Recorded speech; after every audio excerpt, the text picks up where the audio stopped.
Assalamualaikum warahmatullahi wabarakatuh. Nenek, Cocoko, apa yang sedang kamu lakukan, Cuk? Mengapa kamu belum tidur? Iya, Nek. Aku sedang mencari ibu, Nek. Aku ingin diceritain oleh ibu tentang sesuatu yang menarik hari ini. Ibumu ada di dalam. Biar nenek panggilkan ya, Cuk. Baik, Nek. Terima kasih ya, Nek.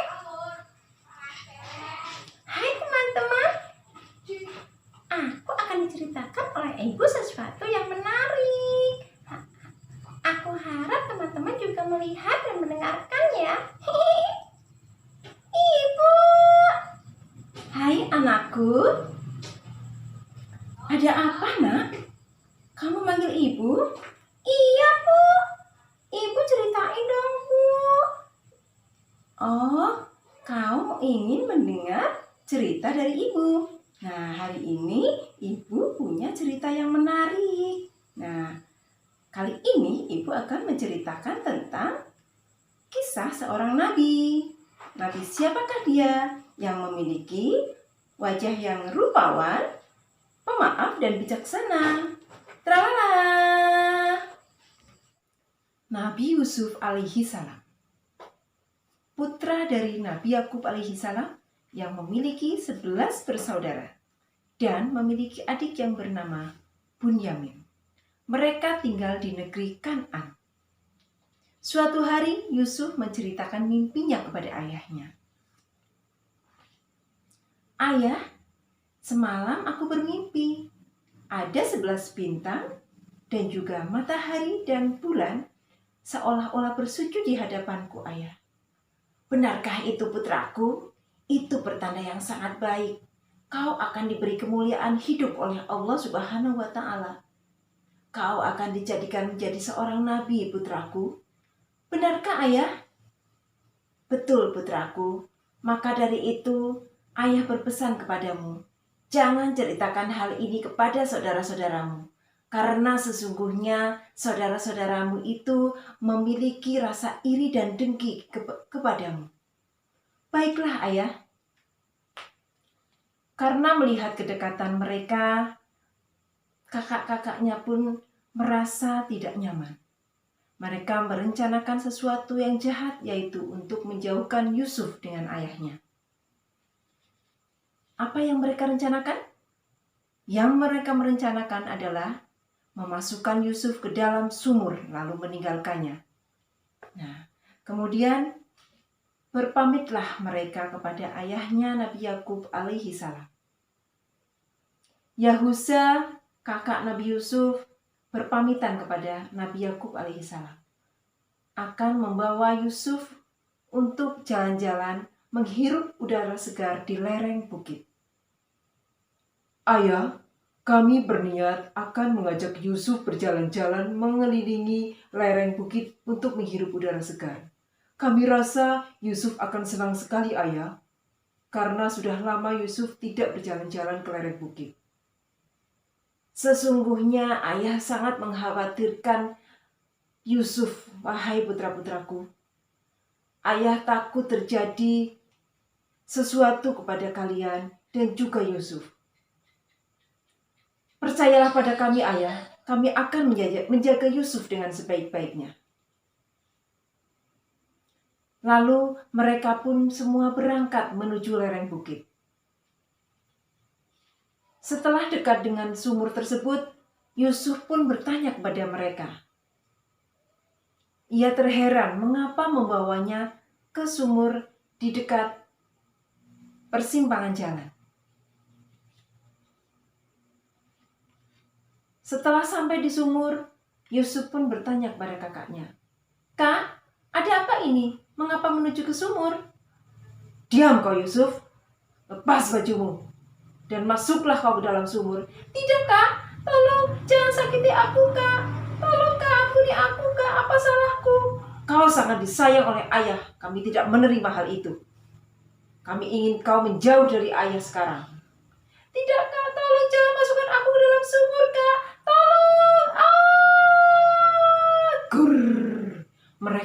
memasukkan Yusuf ke dalam sumur itu. Hahaha, ayo kita tinggalkan Yusuf. Lalu mereka pun melumuri baju Yusuf dengan darah domba yang mereka sembelih untuk mengelabui sang ayah. Setelah sampai di rumah, ayah sangat terkejut dan sangat khawatir dengan Yusuf. Mereka menceritakan kepada ayahnya bahwa Yusuf itu telah dimakan oleh serigala.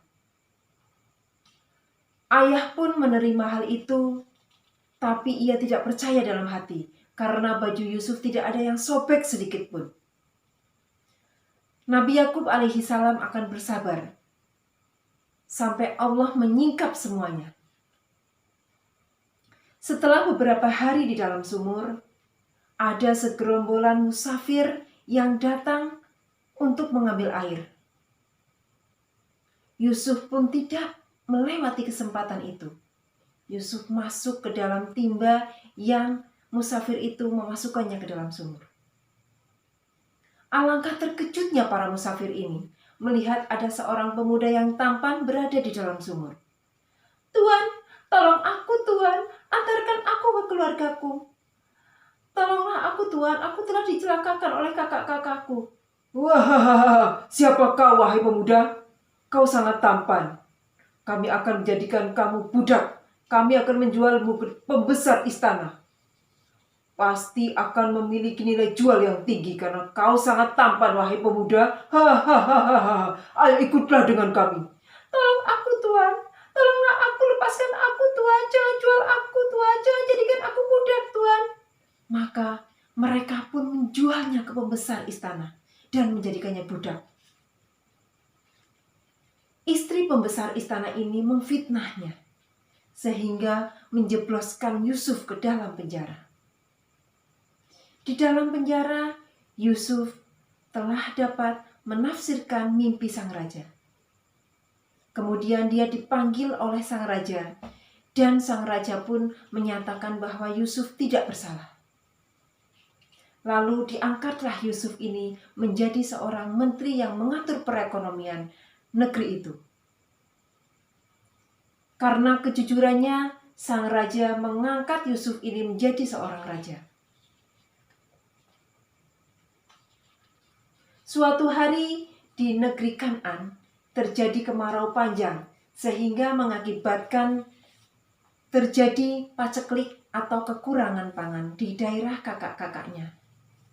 Lalu sang ayah pun memerintahkan kepada putra-putranya untuk menemui sang raja muda yang sangat bijaksana, yaitu untuk meminta bantuan memberikan bahan makanan untuk persediaan mereka. Atas perintah ayahnya, putra-putranya pun pergi menuju istana.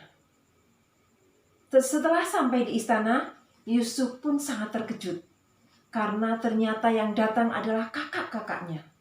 Namun kakaknya ini tidak menyadari bahwa sang raja ini adalah Yusuf, adik kandung mereka.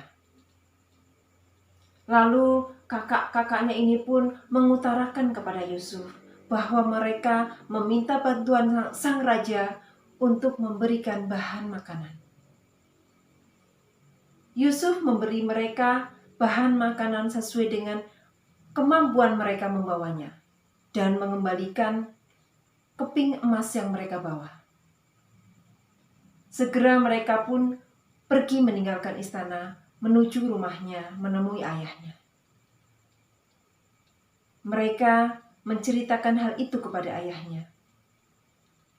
Kemudian mereka pun diminta kembali ke istana dengan membawa Bunyamin. Suatu hari, bahan persediaan makan mereka pun telah habis. Mereka segera meminta izin kepada ayahnya Nabi Yakub alaihi salam dengan membawa Bunyamin. Ayahnya sangat keberatan karena tidak ingin hal itu terjadi yang kedua kali, yaitu kehilangan anak setelah Yusuf pergi meninggalkannya. Karena jika tidak membawa Bunyamin, mereka tidak bisa membawa bahan makanan, maka mereka pun akhirnya pergi ke istana dengan membawa Bunyamin dengan izin Nabi Yakub alaihi salam. Nah, setelah sampai di istana, Nabi Yusuf alaihi salam melihat adiknya Bunyamin. Kemudian meminta kepada kakak-kakaknya untuk mengizinkan Nabi Yusuf ini berbicara dengan Bunyamin. Dan kakak-kakaknya ini pun diminta untuk beristirahat dan makan sepuasnya di istana ini. Kemudian Yusuf menceritakan kepada Bunyamin bahwa dirinya adalah kakaknya. Alangkah terkejutnya Bunyamin.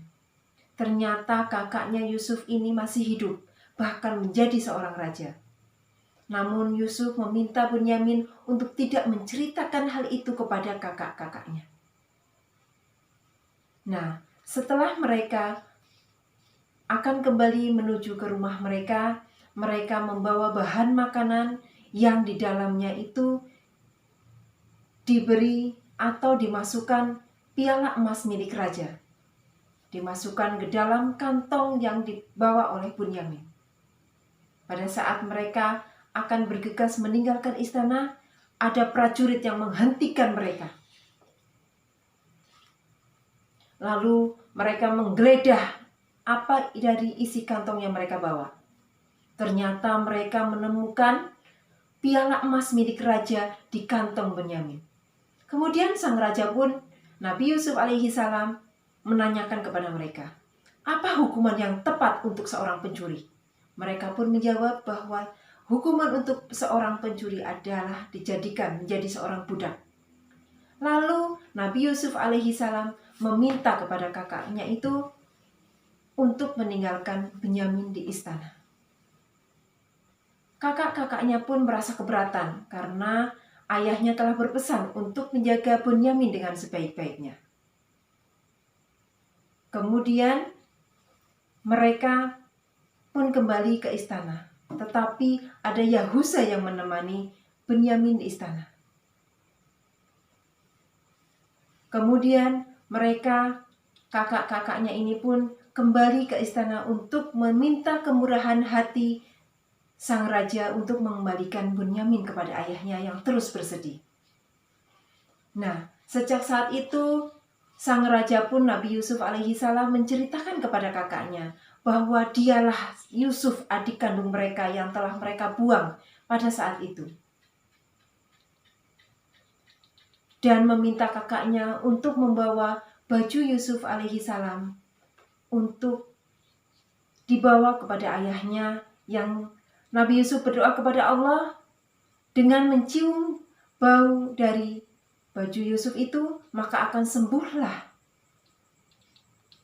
mata ayahnya yang telah buta karena saking sedihnya menangis terus-menerus memikirkan Nabi Yusuf alaihi salam. Setelah sampai di rumahnya, Nabi Yakub alaihi salam mencium ada baju Nabi Yusuf alaihi salam dan menciumnya. Kemudian sembuhlah mata dari Nabi Yakub alaihi salam. Kemudian kakak-kakaknya ini pun menceritakan kejadian yang sebenarnya kepada Nabi Yakub alaihi salam dan meminta Nabi Yakub alaihi salam untuk ke istana menemui Nabi Yusuf. Lalu datanglah Nabi Yakub alaihi salam menuju istana dan bertemu dengan Nabi Yusuf alaihi salam. Wahai anakku, ternyata kau masih hidup, nak. Iya ayah, aku masih hidup. Maafkanlah aku ayah, karena aku tidak terlalu sibuk mengurus perekonomian negara sehingga aku tidak sempat menjengukmu ayah. Lalu mereka pun berkumpul kembali dan saling memaafkan dan bersujud syukur kepada Allah Subhanahu wa Ta'ala. Wah, ceritanya bagus sekali. Iyalah, nak. Itu adalah cerita Nabi Yusuf. Dengan kesabarannya dan kejujurannya, Nabi Yusuf telah diangkat menjadi seorang raja dan bertemu kembali dengan keluarganya. Terima kasih. Assalamualaikum warahmatullahi wabarakatuh.